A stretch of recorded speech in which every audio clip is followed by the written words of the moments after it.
मालेगांव 18 मई 2022 मदनी नगर गली नंबर 2 में वाक़े साबिक कारपोरेटर अतिक लोखंडवाला की बहन के मकान में आग लगने का साहनिया पेश आया। वाज़ेह है, आग जिस मकान में लगी वहां कल अक़द निकाह होना है। इस आग की वजह से शादी का साजो सामान, दुल्हन के जेवरात व नकद रकम जलकर खाक हो गई। आग लगने की वजह शॉर्ट सर्किट बताई जा रही है। इस साहनिया के पेश आने से इलाके के नौजवानों ने ही आग पर काबू पाने में भरपूर मदद की। कैसे आग लगी? इस शॉर्ट सर्किट की वजह से आग लगी। यहाँ हम लोग मेजबान आए हैं और कम से कम 1 से 1.5 लाख रुपए का नुकसान हो गया। कल की शादी थी बच्चे की, उनकी हमारे साले की।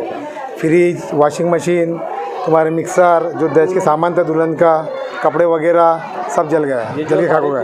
ये सब दहेज की थी? सब दहेज की थी, पूरा दहेज जल गया पीछे।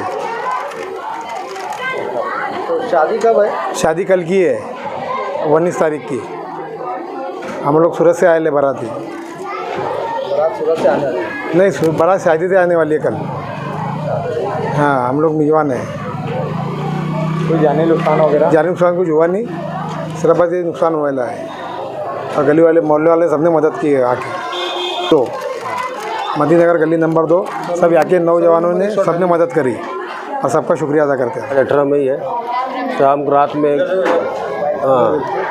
रात में घर में आग लग गई शॉर्ट सर्किट की वजह से। कितना नुकसान हुआ तकरीबन? फ्रिज, वॉशिंग मशीन है और बहुत सारा दहेज, बर्तन, कपड़ा, 1-1.5 लाख तक नुकसान है कम से कम। एरिया वालों के, नौजवानों के? नहीं, सब गली वालों के बहुत शुक्रिया अदा करता हूँ लड़कों की मैं, जिन्होंने मदद की, आग बुझाई। और आग बुझने के बाद फायर ब्रिगेड की गाड़ी आई।